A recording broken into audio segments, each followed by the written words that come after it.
நலம் தரும் நல்லார் சித்த மருத்துவமனை, கிருஷ்ணகிரி, சென்னை. 255 அன்னை திருமண சீர்வரிசை பொருட்கள் 1,29,000 மட்டுமே. தமிழகம் முழுவதும் இலவச டோர் டெலிவரியும் உண்டு. உங்கள் Annai stores and furniture, Guduvanchery, Kallakurichi மற்றும் திருவண்ணாமலை. வள்ளுவம் நேயர்களுக்கு வணக்கம். அரசியல் பேசு நிகழ்ச்சிக்கு உங்களை வரவேற்பதில் மகிழ்ச்சி. என்று நம்மோடு இணைந்திருக்கிறார் டெல்லியிலிருந்து ராஜகோபாலன் அவர்கள். சார் வணக்கம். சார் நமஸ்காரம்பா. நமஸ்காரம். சார்? பாராட்டுதல்கள். ஐயா சீமானுடைய பேட்டியை பார்த்தேன், கேட்டேன். அவர் விளக்கமாக சொல்லியிருக்கிறார். தங்களுடைய துடிதுடிப்பு கேள்விக்கு அவர் தமிழ் தேசியத்தை பற்றியும், டெபாசிட் போனாலும் சரி தனியாக நிற்பேன் என்று சொன்னதையும், அரசியலில் அவருக்கு முதிர்ச்சியை நான் பார்க்கிறேன். தங்களுடைய இளமை துடிப்பிற்கு அவரும் பாராட்டுதல் போன்று நானும் வள்ளுவ நேயர்களுக்கும் தங்களுக்கும் பாராட்டுதல்கள். ரொம்ப நன்றிங்க சார். உங்களை மாதிரி இருக்குச்சே, இதே மாதிரியான பேட்டி எல்லாம் பண்ணிட்டு இருந்தேன். முதிர்ச்சியின் காரணமாக நான் இப்பொழுது சீமானை பாராட்ட வேண்டிய அளவிற்கு இருக்கிறது என்று அவருடைய துணிச்சலை பார்க்கிறேன். தமிழக அரசியலில் அவருக்கு என்று ஒரு பாதை இருக்கிறது. அவர் ஈவி ராமசுவாமி நாயக்கரை எதிர்த்து பேசுகிறார் என்றால் அவருக்கு இருக்கக்கூடிய துணிவு காரணம், என்னுடைய தகப்பனாருடைய தகப்பனார் ஈவி ராமசுவாமி நாயக்கரால் பாதிக்கப்பட்டவர், தாக்கப்பட்டவர். ஆக மொத்தம் சீமானுடைய பிராமணர்கள் மீது இருக்கிற கருத்து, நான் சீமானை தலைவராக ஏற்றுக்கொண்டு சல்யூட் அடிக்கிறேன். சார், முதலமைச்சர் ஸ்டாலின் அவர்கள் நேற்று ஒரு திட்டம் கொடுத்திருக்காரு சார். கிட்டத்தட்ட மகளிர்களுக்கு 5,000 ரூபாய் கொடுத்திருக்காரு. ஒரு முன்பணமா கொடுத்த உரிமை தொகையை முன்பணமா கொடுத்திருக்காரு. 2,000 ரூபாய் கோடை அந்த சிறப்பு தொகையா கொடுத்திருக்காரு. எப்படி பாக்குறீங்க இதை? தமிழ் வெற்றி கழகத்தினுடைய விஜய் வரப்போகிறார் 12 மணிக்கு என்பதனுடைய பயத்தின் காரணமாகவும், மாணிக் தாக்கூர் நேற்று காலை சென்னை வந்ததன் காரணமாகவும், ராகுல் காந்தியை கண்டு பயப்பட்டதனாலையும் காலையிலேயே 7:30 மணி 8 மணிக்கு வீடியோ போட்டார். அந்த வீடியோ டே பிஃபோர் எஸ்டர்டே அதை ரெக்கார்ட் பண்ணியிருக்காங்க. இருந்தாலும் ரகசியமா வச்சுன்னு போட்டாங்க. ஒன்னே ஒண்ணு தெரிகிறது, அந்த 5,000 ரூபாய் கொடுத்தா கூட திமுக பயந்து இருக்குது தெரியுது. அதான் அதுதான் சம்பவம், வேற ஒண்ணுமே கிடையாது. சிம்பிள். அதான் விஜய்க்காகவும் காங்கிரஸுக்காகவும் பயந்த இந்த 5,000 ரூபாய். எங்க கோடைக்காலம்னு 2023 இல்லையா, 22 இல்லையா, 24 இல்லையா? அதான் எடப்பாடி கேட்கிறாரு. நீங்க இங்க எல்லாம் நான் சென்னையில இருந்த போதுதான் அப்பெல்லாம் கோடைக்கால குளிர் பாதகம் அவெல்லாம் போட்டு வச்சிருப்பாங்க. 5 ரூபாய் கரும்பு ஜூஸ் அந்த மாதிரி விற்கிறாரா இவர் ஸ்டாலின்? என்னங்க இது? அவருக்கும் ஒரு பயந்த சுபாவத்தை தான் அடிச்சிருக்காரு போட்டு, வேற ஒண்ணும் கிடையாது.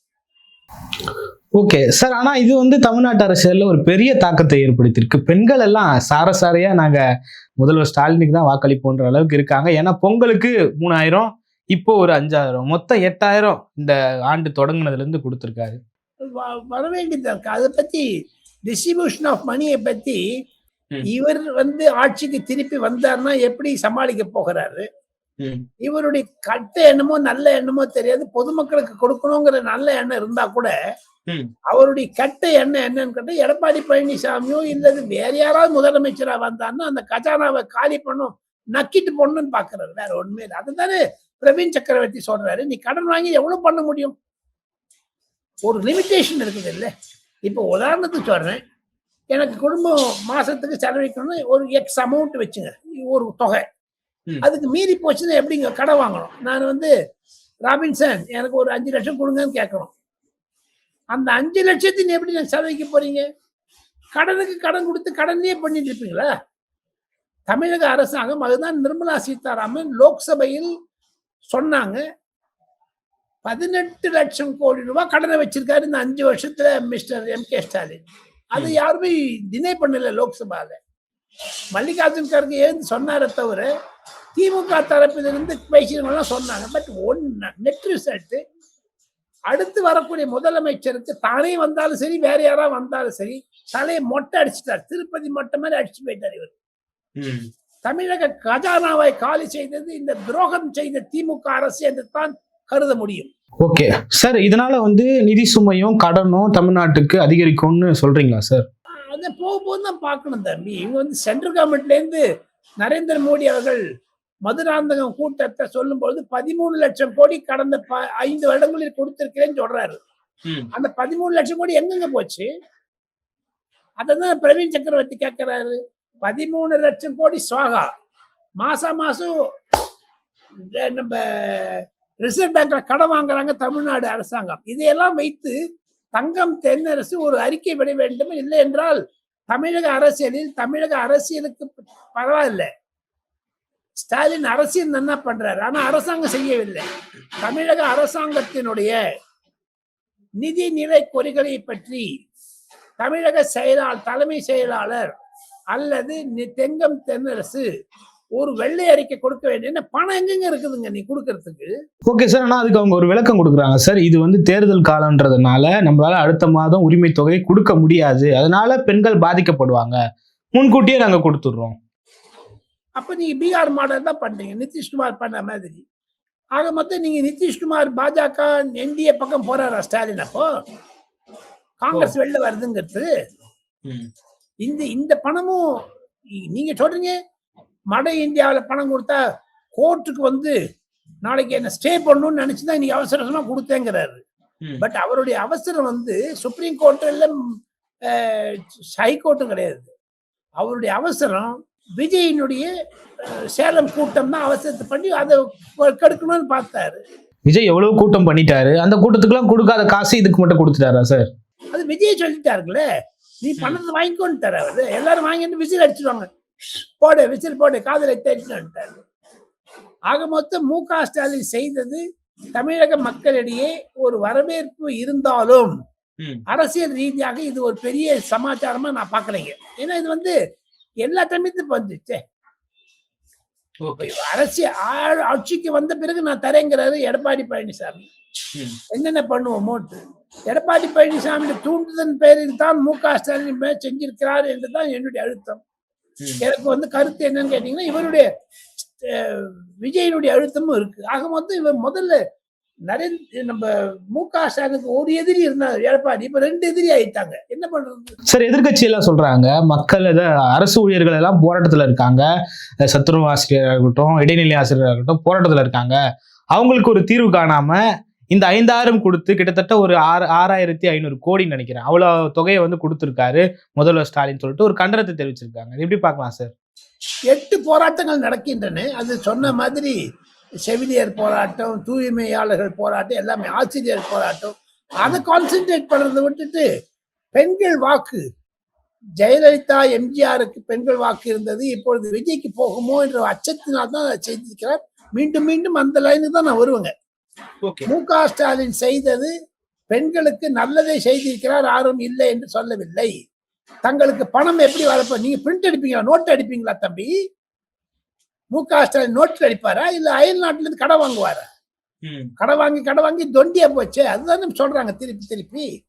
ஆக மொத்தம் அவருடைய அரசியல் நோக்கு வந்து தோல்வியை பார்த்துத்தான் தோல்வியினால்தான் அவர் அந்த அவசரமா செய்திருக்கார் என்பதுதான் என்னுடைய யதார்த்தமான ஒரு முடிவு. காரணம் என்ன, பாருங்க காங்கிரஸ் அலையன்ஸ் வரவே இல்லை. காங்கிரஸ் பயமுறுத்துறாரா எங்களுக்கு ஓட்டு வாங்கி நிறைய எடுத்துட்டு வெளியிட்டு இல்ல வேற யாரும் பயமுறுத்துறா? ஆக மொத்தம் காங்கிரஸ் வரலன்னு திமுக கவலைப்படவே இல்லை சார். காங்கிரஸ் அது அப்போ ஓட்டுல 30 சீட்டு கூட வராது. நான் எப்ப போன வாட்டி சொன்னா கூட திமுகவுக்கு காங்கிரஸ் இருப்பதனால் காங்கிரஸுக்கு ஒரு நேஷனலிஸ்ட் மூவ்மெண்ட் பம்ப் இருக்கும், கொஞ்சம் அது தூக்கி கொடுக்கும் காங்கிரஸ் தென் மாவட்டங்களில். அங்க வந்து அவங்களுக்கு வந்து ஓட்டு வங்கி வந்து 3-4% இல்லைட்டாலும் கூட காங்கிரஸ் ஒரு சித்தாந்த கொள்கையில் பல குறிப்பாக சொல்ல வேண்டும் என்றால் நாடார் சமூகம், முதலியார் சமூகம், பிராமணர்கள் இவங்கெல்லாம் காங்கிரஸ் ஓட்டு போட தயாரா இருக்காங்க. அதான் ஓட்டு போட்டுட்டு இருக்காங்க. அதெல்லாம் பாஜக பக்கம் போச்சு. இதே விட்டு அது வேற விஷயம். அம்மையார் ஜெயலலிதா இருந்த பொழுது இப்போ அதெல்லாம் திரும்பி வருது. அதெல்லாம் கவர் பண்ணணும்னு பாக்குறாங்க. ஓகே சார், அவங்களோட டிசிஷன் என்னவா சார் இருக்கு? இன்னைக்கு கூட மாணிக்கம் தாக்கூர், பிரவீன் சக்கரவர்த்தி, ராகுல் காந்தி எல்லாம் சந்திச்சு பேசியிருக்காங்கன்னு தினமலர் செய்திகள்லாம் வந்துட்டு இருக்கு. என்னவாதான் சார் இருக்கு காங்கிரஸோட முடிவு? காங்கிரஸுக்கு உள்ள குழப்பம் இருக்குதுங்க. விஜயோட போகணும்னு காதல் இருக்குது. ஆனா மு.க. ஸ்டாலினோட இருந்தா ஜெயிக்கிறாங்க ஒரு நப்பாசியும் இருக்குது.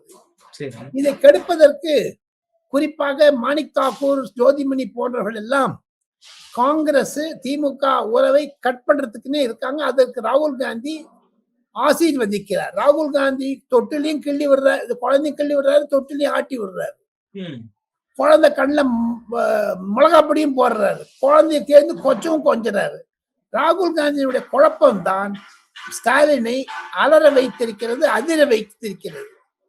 இதே ஸ்டாலின் போய் ராகுல் காந்தியை பிரதமர் என்று சொன்னார். இப்பொழுது ராகுல் காந்தி மு.க. ஸ்டாலினுடைய முதுகில் குத்து விட்டார். அரசியல் ரீதியாக திமுகவிடமிருந்து விலகுகிறார் என்பதுதான் அவர் சிக்னல் கொடுக்கிறாருங்க. இப்போ இல்ல அப்படின்னா மாணிக் தாக்கூர் எப்படிங்க ட்வீட் பண்றாரு, ராஜகண்ணப்பன் எதிர்த்து நாங்க தோத்து போன இடத்துல தான் கேட்கிறோம். இப்ப திமுக ஜெயிச்சுதானே, இவங்களால ஜெயிச்சுதாங்களா காங்கிரஸால? அது எப்படி? நான் ஒரு கேள்வி கேட்கிறேன். திமுக பிரபாகரன் படம் இல்லை என்பதனால் வைகோ மீட்டிங்கு போக மாட்டேன்னு சொன்னாரு செல்வ பெருந்தகை. தோழமை கட்சியான எல்லா கட்சியும் வந்திருந்தாங்க. திமுக தலைவர் மு.க. ஸ்டாலின் இருந்தார். அதுல காங்கிரஸ் பாய்காட் பண்ணிட்டாங்க. காங்கிரஸ் கூடி பறக்கல அந்த அணியில. நான் ஒரே ஒரு கேள்வி கேட்கிறேன். விஜயினுடைய கருத்து இலங்கை தமிழர்களை கொன்றது காங்கிரஸ் என்றதும், இலங்கையினுடைய குரலை நான் பிரதிபலிப்பேன் என்று சொல்றாரு. அவரும் விஜய் பிரபாகரன் சப்போர்ட் பண்றாரு இல்ல? ஆமா, தமிழ் தேசியம் ஒரு கண்ணுன்னு சொல்றாரு. அப்ப காங்கிரஸ் எப்படி அங்க போய் சேர முடியும்? நீ வைகோக்கு ஒரு மாதிரி அப்ரோச், விஜய்க்கு ஒரு அப்ரோச்னா அங்க கூட்டத்தை இது ஒத்து ஜெல் ஆகாதுங்களது. ஆக மொத்தம் இது செல்வ பெருந்தகை தான் திமுகவினுடைய ஏஜென்டாக காங்கிரஸ் இருக்கிறார் என்று மாணிக் தாக்கூர் ஓப்பனா சொல்றாரு டெல்லியிலுங்க. ஓகே, சோ அது காங்கிரஸ்ல ஒரு பிளவு இருப்பதாகத்தான் நான் பார்க்கிறேன். ஓகே சார், காங்கிரஸ் மாதிரி ஒரு பெரிய கட்சி வரப்போ நம்ம அந்த விஷயங்கள் எல்லாம் பேச வேணாம்னு சொல்லிட்டு விஜய் கூட முடிவெடுக்கலாமா சார்? எப்படி இருந்தாலும் பேச வேண்டிய நிலைமை இல்ல. சப்போஸ் ஒரு யதார்த்தத்துக்கு வச்சுங்க, விஜயே சீஃப் மினிஸ்டர் ஆயிடுறாரு, காங்கிரஸே வந்துருது, காங்கிரஸ் துணை முதலமைச்சர் செல்வ பெருந்தகை யாரு இல்லைங்கிற வச்சுங்க, அது ஒரு யோசனை வச்சுங்க. மத்திய அரசாங்கத்துடன் பேசி வரும் பொழுது எல்டிடியை பேன் பண்ணி இருக்கேன்னு அந்த கேஸ் போட்டிருக்காரு வைகோ. அந்த 40-30 வருஷமா பேன் பண்ணி இருக்கீங்க, அதை எடுங்க அப்படின்னுட்டு. அதுக்கு கொள்கை ரீதியாக தமிழக அரசாங்கத்தினுடைய கொள்கை என்ன என்று முதலமைச்சர் விஜயோ இல்ல துணை முதலமைச்சர் செல்வ பெருந்தகையோ சொல்ல முடியுமா? மத்திய அரசாங்கத்துக்கு எதிர்த்து ஒரு பிரதமரையே கொன்ற கட்சி எல்டிடி சொல்றாங்க. அதுக்கு எப்படி ஆன்சர் பண்ண போறாரு செல்வ பெருந்தகை? அப்படி பார்க்க போனீங்கன்னா பேரறிவாளன் வந்த பொழுது கட்டி பிடிச்சிருந்தாங்கன்ட்டு காங்கிரஸ்காரன் திட்டினானுல, இப்பயே விஜய் போய் கட்டி பிடிச்சிக்கிறாங்க இருக்குல்ல. ஆமா, நான் சொல்றது தப்புன்னு சொல்லுங்க. இது ஒரு லைன் ஆஃப் அப்ரோச் இல்ல. ஆமா, காங்கிரஸ் திமுக ஒரு மாதிரியும் விஜய் ஒரு மாதிரியும் பாக்குறாங்க. இல்ல, விஜய் இவ்வளவு கள்ளக்காதல் செய்யக்கூடிய விஜய் பிரபாகரன் கண்ணு மறைச்சிடுறாரு. அப்போ இல்ல, இது அது ஒரு புது ஆர்குமெண்ட் தானே நான் சொல்றது. சோ எப்படி போனாலும் நீங்க லெஃப்ட்ல போனாலும் அடிக்கும், ரைட்ல போனாலும் அடிக்கும். காங்கிரஸ் செய்வது தமிழகத்திற்கு செய்த துரோகம். நீ திமுக எப்படிங்க விட்டு, திமுக வளர்ந்த கட்சி, நீ என்னதான் சொன்னாலும் சரி, தமிழ்நாட்டில் இன்னைக்கு ஸ்ட்ராங்கா இருக்கிறது with heavy percentage of votes DMK and AIADMK. இவனும் மண்புழு நாகப்பாம்பு ஆயிடுவாங்க தம்பி. யார் சார் மண்புழு? காங்கிரஸ். ஓகே, மழை காலத்தில் வரக்கூடிய மண்புழு காங்கிரஸ். அது இன்னும் நாகப்பாம்பு மாதிரி காமிக்கிறாங்க. நான் சொல்றது தப்பா ரைட்டா நீ சொல்லுங்க தம்பி. என்ன நான் பயிற்சி முதிர்ச்சி சொல்றேன். நானு காங்கிரஸ் செய்தது மு.க. ஸ்டாலினுக்கு எதிராக செய்தது தவறு. அலைன்ஸ்ல இருந்து 6 மாசம் ஓட்டிட்டார்கள் சார். அப்படி நாளை காத்தால எலெக்ஷன் நடக்கும் போது தம்பி, இன்னும் 10 நாள் கூட இல்லைங்க தம்பி. அந்த ஜனங்க நடுவில் எப்படிங்க ஒரு ஒத்துமை வரும்? நீ இவெல்லாம் போட்டுருங்க. மேல ராகுல் காந்திக்கும் ஸ்டாலினுக்கும் ஒரு இது இல்லை, உறவு இல்லை. கீழே காங்கிரஸுக்கு உதாரணத்துக்கு சொல்றேன், தஞ்சாவூர், திருநெல்வேலி, மதுரை, செங்கல்பட்டு, காஞ்சிபுரம், இந்த மாதிரி இடத்துல, கன்னியாகுமரி, இங்க இருக்க காங்கிரஸ்கள் என்ன பண்ணுவாங்க? யார்கிட்ட போவாங்க? நீ விஜயோட போறதுக்கும் டிலே பண்றீங்க, திமுக வெளில வர மாட்டேங்கிறீங்க, நடுத்தர இருக்குதுங்களே. அதுக்காக தான் மண்புழுன்னு சொன்னேன். மண்புழுடைய ஒரு டோட்டல் வாழ்க்கையே மழை பெஞ்சுனா செத்து போயிடுவது. 2 months 3 months. ஓகே, அந்த மாதிரி காங்கிரஸ் தமிழ்நாட்டில் இருக்கு. தேர்தல் வந்தா மட்டும்தான் காங்கிரஸ்க்கு வாய்ப்பு. அப்புறம் அப்புறம் செத்து போயிடாது. அப்புறம் படம் அடிப்பாங்க போட்டு. வேற ஒண்ணும் கிடையாது. மு.க. ஸ்டாலின் சொல்வது 100க்கு 100 உண்மை. காரணம் என்ன என்று கேட்டால், அவர் வந்து ஒரு ஷேரிங் ஆஃப் பவர் வச்சுட்டான்னு வச்சுங்க. நான் ஒரு சின்ன உதாரணம் சொல்றேன் தம்பி. நான் பிரபாகரன் படம் சொன்ன மாதிரி ஒரு சின்ன உதாரணம் சொல்றேன். நாளைக்கு மு.க. ஸ்டாலின் முதலமைச்சர், செல்வ பெருந்தகை துணை முதலமைச்சர், ஒன்று போச்சு. 10 நாள் கழிச்சு, 1 மாசம் கழிச்சு, ஜூன், ஜூலை, ஆகஸ்ட் இந்த 3 மாசத்துல மேகதாது காவிரி பிரச்சனை வந்தா காங்கிரஸ் என்ன பண்ணுவான் தெரியுமோ? சித்தராமையா கிட்ட இருந்து தண்ணி வரல, நீங்க போராடுங்க அப்படின்னு திமுக தூங்கி விட்டுட்டு இவன் பொட்டி படுக்க எடுத்துட்டு வெளில போடுவாங்க, ராஜினாமா பண்றேன்னு. அதுக்குதான் பயப்படுறாரு மிஸ்டர் மு.க. ஸ்டாலின். இந்த பக்கம் வாங்க, லெப்ட் முல்லை பெரியார், அங்க இருக்கக்கூடிய நதியில இருந்து வந்து தண்ணி வரலன்னு வச்சுங்க, அந்த மதுரை சைட்ல எல்லாம் பாதிக்கும், கோயம்புத்தூர் சைடு பாதிக்கும். உடனே பொட்டி தூக்கி கிளம்பிடுவாங்க இவங்க காங்கிரஸ்காரங்க, ராஜினாமா பண்ற. அந்த ராஜினாமா பயத்தில் தான் மு.க. ஸ்டாலின் சொல்லுகிறார், எங்களுக்கு காங்கிரஸ் உறவே வேண்டாம். சார், விஜய் அவர்கள் சொல்லியிருந்தாரு, நான் விக்கிரவாண்டி மாநாட்டுல போட்ட ஒரு குண்டு இப்ப வெடிச்சு சிதறிட்டு இருக்கு அப்படின்னு சொல்லிட்டு சொன்னாரு. அந்த கூட்டணி ஆட்சி, இந்த ஷீட் ஷேரிங் அதெல்லாம் சொல்லிட்டு சொல்றாரு. அதை எப்படி பாக்குறீங்க சார்? அது அந்த குண்டு போட்டது ஸ்டாலினை பயமுறுத்ததான். அவர் சொல்ற விஜயினுடைய உள் அர்த்தம் நீங்க வந்து read in between the lines, 2 வரிக்கு நடுவில் ஒரு படிச்சீங்கன்னா, அந்த விஜய் சொல்ற குண்டு என்பது உதயநிதி முதலமைச்சர் ஆகாமல் இருப்பதை தடுக்கத்தான் விஜய் சேலத்தில் நேற்று அப்படி பேசியிருக்காரு. அது என்னுடைய கருத்து. இல்ல அப்படின்னா குண்டு விக்கிரமாண்டியில போட்டுட்டு கரூர்ல வந்து, கரூர் குண்டு யார் போட்டாங்க பின்ன? திமுகவா, செல்வ பெருந்தகையா, இல்ல செந்தில் பாலாஜி, இல்ல உதயநிதியா? இதே விஜய் அதுக்கும் பதில் சொல்லணும். நீ அந்த இடத்துல குண்டு விக்கிரவாண்டி குண்டு, அப்ப கரூர் குண்டு. சோ தேர்ஃபோர் விஜய்க்கு வந்து மெயின் எனிமி ஸ்டாலின் இல்லைங்க. விஜய்க்கு மெயின் எனிமி உதயநிதி தாங்க. அதுல காம்ப்ரமைஸ் ஆயிட்டாங்கன்னா அதை பார்த்து தான் காங்கிரஸ்காரனும் சொல்றாங்க, உதயநிதி நீ சீஃப் மினிஸ்டர் ஆக்கினா நாங்க இருக்க மாட்டோம்னு. காங்கிரஸ் சொல்றதும் ஒரு இதை பார்த்தா நல்லதா தான் இருக்குது. அது அந்த ஃபிரிக்ஷன் வந்தது பாருங்க, ஒரு 5-6 மாசமா இருக்குது பாருங்க. உதயநிதி முதலமைச்சர் ஆவாருங்க, அதெல்லாம் நிறுத்திட்டாங்க டிஎம்கே சொல்றத. டிஎம்கே கார முதல்ல 200க்கு 200 வரும், செங்கலங்கே அப்படின்லாம் கேட்டாரு உதயநிதி. 10 நாள் ஏங்க அவர் பேசத்தே கிடையாது, வாய்மூன் இருக்காரு. 26 தேர்தலிலேயே உதயநிதியை முதலமைச்சர் ஆக்கிடணும்ன்றதுதான் திமுகவோட பிளானா இருந்ததுன்னு சொல்றாங்க. ஆமா ஆமா, ஏப்ரல் மே மாசத்துல வந்துடும் பாருங்க. திமுக வந்து ஒரு 100 சீட் வந்ததுனால இப்ப உதயநிதி தான் சீஃப் மினிஸ்டர். எப்படி ஸ்டாலின் இருக்காரு சார், எப்படி மேடம் சோனியா காந்தியை பிரதமர் என்று முன்வழிந்து 2004 வருஷம் மன்மோகன் சிங் தடால்னு வந்தாரோ, அதே மாதிரி ஸ்டாலின் வந்து என் மகனை உயர்த்தி வைக்கிறேன்னு வச்சிருவாரு, அவ்வளவுதான். இல்ல ஸ்டாலின் இருக்காரு சார், ஸ்டாலின் இருக்கப்போ அப்படி உதயநிதி முதல்வராக்க முடியும்? சோனியா காந்தி இல்லையே மன்மோகன் சிங் வரும்போது. அவங்க திமுக வளர்க்கணுங்க, காங்கிரஸ் வளர்க்கறது வேண்டிய போதுமா, திமுக வளர்க்கணும். அவர் நினைக்கிறாரு, அவர் வந்து சென்ட்ரல் கவர்மெண்ட்டுக்கு வந்துடுறாரு. 29ல காங்கிரஸ் ஆட்சி வந்ததுன்னு சொல்றாங்க, அப்ப சென்ட்ரல் கவர்மெண்ட் வரைக்கும் ஸ்டாலின் வந்துடுவாரு. அவர் மு.க. ஸ்டாலின் ஒரே ஒரு எண்ணம், அதைத்தான் குலைக்க வேண்டும் என்று ஸ்பாயில் பண்ணணும்னு நினைக்கிறார் விஜய். உதயநிதியை முதலமைச்சராக்க கூடாது என்பதுதான், வேற ஒண்ணுமே கிடையாது, சிம்பிள். அதனால எல்லா கட்சியும் வெளில போறாங்க சார். இப்ப காங்கிரஸ் வெளில போயிடுச்சுன்னா வச்சுங்க ராபின்சன், மதிமுக போயிடும். நேத்தி மதிமுக பேசியிருக்காரு ராகுல் காந்தியோட, தமிழ்நாடு அரசியல் சொல்லியிருக்காரு. வைகோவும் ராகுல் காந்தியும் நேற்று 13ஆம் தேதி வெள்ளிக்கிழமை பேசினது என்ன என்பதை வைகோ வெளில சொல்லணும்.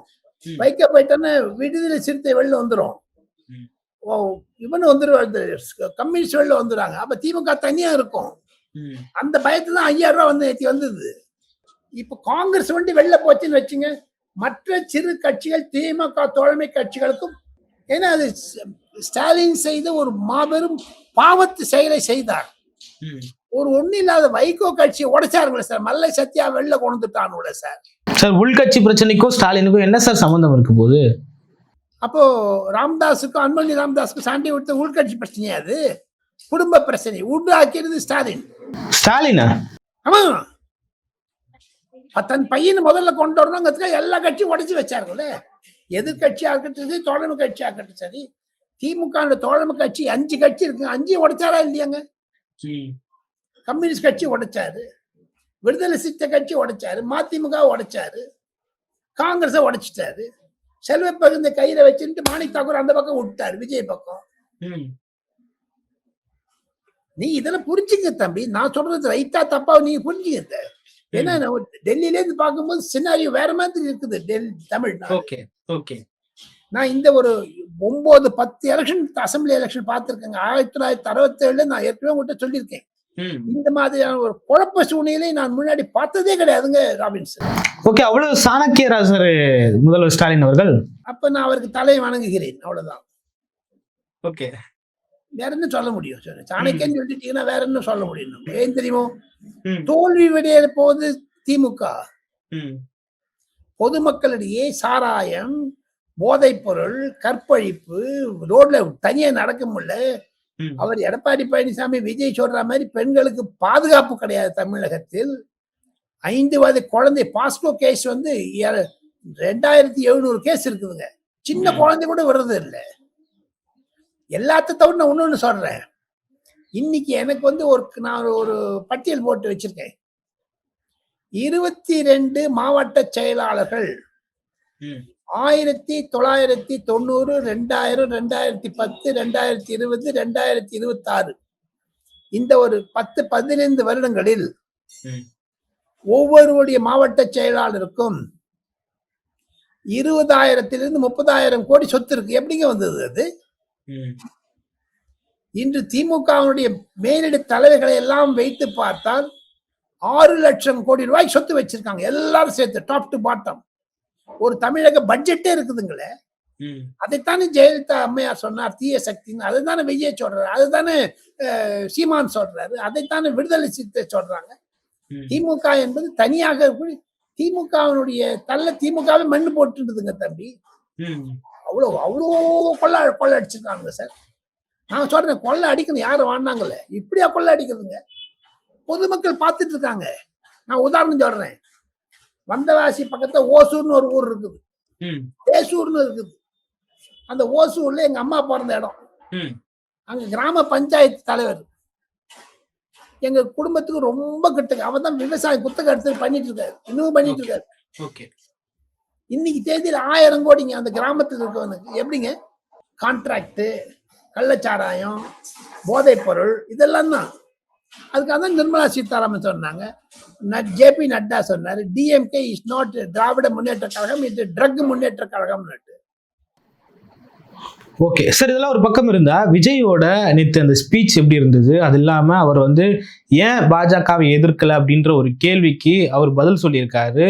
மக்கள் நீண்ட நாளா டெலீட் பண்ணவங்களெல்லாம் என்னால எதிர்க்க முடியாது அப்படின்னு சொல்லிட்டு சொல்லியிருக்காரு. எப்படி பாக்குறீங்க இதை? தம்பி, அவரே விஜயே சொல்லிட்டாரு. இப்ப நீ மோடியை வேணும்னு ஸ்டாலின் இழுக்கிறாரு. காரணம் என்னன்னா, அவருக்கு விரோதி கிடையாது யாருமே. அவருக்கு நினைக்கிறாரு, மோடியை சொல்லிட்டு பார்த்தா சிறுபான்மையினர் வாக்குகள், முஸ்லீம் வாக்குகள், கிறிஸ்தவ வாக்குகள் கிடைக்கும் தான் நினைக்கிறாரு மு.க. ஸ்டாலின். விஜய் நேற்று கிளீனா பதில் சொல்லிட்டார். இன்னைக்கு நடக்குது தமிழ்நாடு தேர்தல். ஸ்டாலினை எதிர்த்து தான் நாங்க பேசுவோம். நாங்க மோடி அப்புறம் பாத்துக்கிறோம், 2029 பாத்துக்கலாம்னு சொல்லி விட்டாரு இன்டைரக்டா. ஆக மொத்தம் சேலத்தினுடைய பேச்சு விக்கிரவாண்டி குண்டு தூக்கி போட்டதை விட நேத்தி வந்து பாஜகவை திட்டாமல் இருப்பது காங்கிரஸே திட்டல. அதையே நீங்க சொல்ல மாட்டேங்கிறீங்க. காங்கிரஸ் திட்டல. ஆக 2 தேசிய கட்சிகளை விட்டுட்டாரு. அவருடைய அப்ரோச் கொஞ்சம் மாறிண்டே வருது பாருங்க. சோ அவருக்கு ஒரு பொதுக்குழுல தீர்மானம் போட்டு கொடுத்துட்டாங்க, தலைவர் முடிவு எடுப்பாருன்னுட்டு. எனக்கு இன்னும் சந்தேகமா இருக்குது. இன்னும் ஒரு 5-6 நாளுக்குள்ள காங்கிரஸோட தழுவிக்கொண்டு கண்டிப்பாக ஒரு மாறுதல் தமிழக அரசியல் வரும் என்பதுதான் நான் பார்க்கிறேன். ஓகே, ஆனா தமிழிசை சவுந்தரராஜன் விஜய் வந்து என்டிஏக்குள்ள கூப்பிடுறாங்க சார். அது தெரியும் அவருக்கு. அப்படி நயினா நாகேந்திரன் வந்து திருஷான்னு சொல்லியிருக்காரு, அதையும் சொல்றீங்க. ஓகே, அவர் நயினா நாகேந்திரன் சொல்லிட்டாரு, கத்துறாங்க எல்லாரும். அதுக்கு செங்கோட்டையன் பதில் சொல்றாரு, செல்வ பெருந்தகை பதில் சொல்லியிருக்காரு. ஆக மொத்தம் ஒரு கட்சியில 2 பேர் பேசுறது தவறு கிடையாது. ஜனநாயக ரீதியில் காங்கிரஸ்ல அவ்வளவு பேர் பேசுறாங்க. இப்ப பாஜக பேசினா அது பெரிய தப்பா வந்துருச்சா? புரியுது சார். சார் கடைசியா என்னன்னா, சீமான் அவர்கள் முன்னாடியே அறிவிச்சிருந்தாரு 21ஆம் தேதி மாற்றத்தை விரும்பும் மக்களின் மாநாடுன்னு சொல்லிட்டு ஒரு பெரிய மாநாடை திருச்சியில ஒருங்கிணைக்கிறாங்க. அங்கேயே 234 பேரையும் வேட்பாளர் அறிவிக்கிறதா சொல்லியிருக்காங்க. எப்படி பாக்குறீங்க இதை? அவர் சீமானுடைய அரசியல் ஒரு தனி அரசியலாகத்தான் பார்க்கிறேன். கடந்த 5-6 தேர்தல்களிலும் அவர் தனியாகத்தான் இருக்கிறார். ஆக மற்றும் அவருக்குன்னு ஒரு நம்பிக்கை இருக்குது. 2031 இந்த 2036 எனக்கு வயசு இருக்குது, நான் பாத்துக்கிறேங்கிறாரு. ஸோ அவருடைய அப்ரோச் ஒரு வெல்கம் அப்ரோச்சாக தான் நான் பார்க்கிறேன். ஏன்னா இளைஞர்கள் அவரோட இருக்க அந்த 10% 15% ப்ரூவ் பண்ணிட்டு இருப்பாருங்க இந்த 2026 எலெக்ஷன்ல. 10 to 15 ப்ரூவ் பண்ண முடியுங்களா? பட் என்ன இருந்தாலும் 234 தொகுதிகளில் போட்டு பண்ணா இருந்தாலும் சீமான் மார்ச் மாதம் 5ஆம் தேதி தேர்தல் அறிவித்த பிறகு தன்னுடைய நிலையை மாற்றிக்கொள்ள வேண்டிய சூழ்நிலை காங்கிரஸ் உருவாக்கிவிடும் என்று தான் நான் நினைக்கிறேன். ஓகே, காங்கிரஸ் என்ன சார் உருவாக்க போறாங்க? விஜயோட போயிட்டா சொல்றீங்களா? ஓகே, பாசிட்டிவா சொல்லாதீங்க, திமுக வெளில வந்துடும் சொல்லுங்க. Okay okay. இப்ப எல்லா தலைவர்களுக்கும் ஒரே ஒரு குறிப்போள், மு.க. ஸ்டாலின் முதலமைச்சரா வரக்கூடாது, அதை அடிச்சு விட மாட்டேன். ஓகே, அப்போ சீமான் மே சேஞ்ச் இஸ் ஒப்பீனியன் என்னுடைய கருத்துங்க. அதை நான் டெல்லியிலே நான் பார்க்கிறேன். ஓகே சார், பல்வேறு கருத்துக்களை பகிர்ந்து கொண்டீங்க. மற்றும் ஒரு கால் சந்திப்போம். நன்றி சார்.